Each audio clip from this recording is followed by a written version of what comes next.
Managing tens of billions, Steve Schwarzman's Blackstone is on the rise to become the biggest private equity firm in America.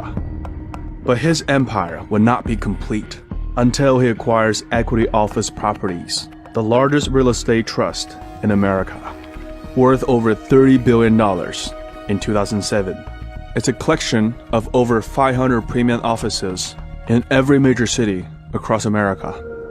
One man, Zell, has built this real estate empire through calculated risk-taking, the size of which none has ever seen. It's an embodiment of one of the greatest real estate booms in America. But as a market boom based on lies and speculation, underneath the prosperity, a financial storm is looming. And Zell knows it. While the rest of the market still lives in euphoria, it's the perfect opportunity for Zell to exit with substantial potential profit. Not that I expected a sale to happen. I thought Equity Office was too big to be acquired.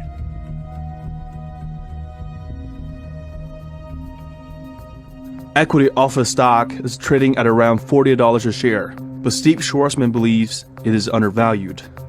He offers Zell $42 a share. It was looking like the biggest real estate deal in history. Blackstone's $42 bid sent a signal to the street that Equity Office was undervalued. Now everyone wanted a piece. Expecting more bidders to come in, Zell rejects Blackstone's initial offer. Blackstone comes back with a strong price of $47.5 a share. The offer has become too good to ignore. If it goes through, Zell will make a fortune for shareholders and for himself. But as an astute investor, he questions why Steve Schwarzman will be buying real estate assets during the peak of the bubble.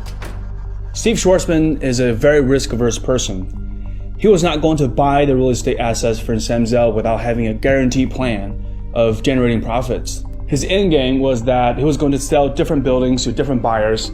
The profit from some of the parts was going to be bigger than the entire market value of the REIT. Zell realizes that Steve Schwarzman will unload at least half of the properties for immediate profits. It will be a shrewd business move, but it will also dismantle the legacy Zell has worked his entire life for. He now must find a different buyer that could exceed Blackstone's offer. Vornado Realty is one of the biggest players in real estate. It offers a shocking bid of $52 a share and a promise to keep the real estates intact rather than breaking them up as Blackstone plans to do. But Zell and Vornado may have underestimated Steve Schwarzman's resolve. They are in for a war. Schwarzman raises the offer to $52.25 a share, 24% higher than the market price when the bidding war started. Steve Schwarzman has that competitiveness that sometimes comes from utter conviction that he and his company are just simply better than everyone. Zell now has a tough decision to make. Whoever takes over their company will become the biggest real estate conglomerate in the world.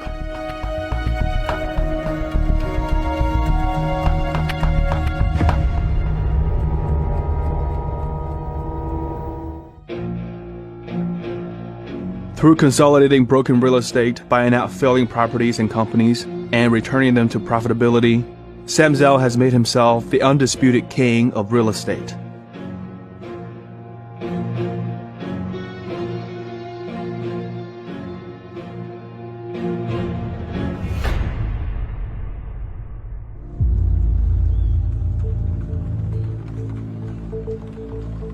It is the year of 1939. Nazi Germany and the Soviet Union just signed a non-aggression agreement. Poland is squeezed in the middle and will soon be divided and devoured. It's alarming news for the Jewish residents in Poland. Sam's father, Bernard Zell, books his family the last train out of Poland before the Nazis bomb the railroad tracks. And my father looked at that treaty and said, this is basically an agreement to split up Poland. And so my father got off, he was on a train, turned around, went home, got my mother and said, we have to leave. Zell's mother is pregnant with Sam while still on the run. And they arrived in the United States May 18th, 1941. This was kind of the background, and I was born September 28th. So literally I was born 100 days after they came to this country. By the time they arrive in the U.S., they're nearly broke. But Bernard Zell is more determined than ever to do whatever it takes to support his family in his new land they now call home.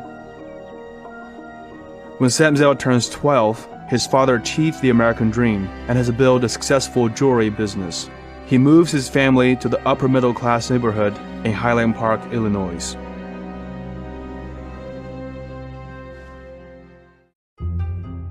Sam Zell has an unusual childhood. Even from an early age, he demonstrates a distinctive entrepreneurial talent. His first business is selling the Playboy magazines. This is the kind of magazine that in those days wasn't sold in the suburbs. It was limited to those under the tracks magazine stores. So I showed it to a friend of mine, and he was enthralled and said, geez, can I buy it? And I said, sure. And he said, how much? And I said, I don't know, $3. He said, great. So he paid me $3 for something that I had paid 50 cents for. And P.S. I'd gotten to read first. And maybe for the first time in my life, I really understood supply and demand. There was an unlimited demand for that product.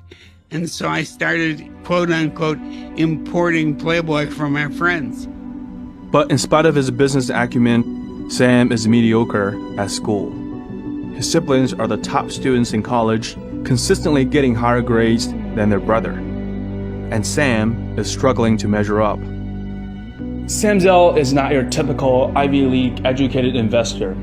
He's a street-smart hustler who is very grounded in the real world. But at the time, his parents, especially his father, were a little concerned that Sam didn't meet their expectations in terms of school. To prove to his father that he can succeed elsewhere, Sam Zell becomes fixated on finding a business idea and taking a shot.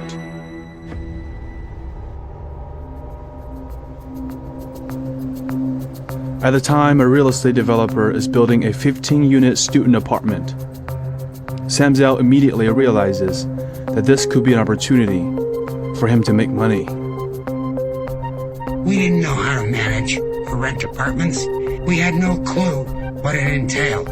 It just never occurred to me that I couldn't do it. So we created a simple brochure and went to pitch the owners. His audacity pays off. In spite of his lack of experience, the landlord decides to hire him to manage the new apartment. Zell knows something that other real estate managers don't. He knows the customers. As a student, he understands the kind of housing the students like the most. Zell and his classmate redesigned the entire interior, removing outdated furniture and making the apartment more vibrant.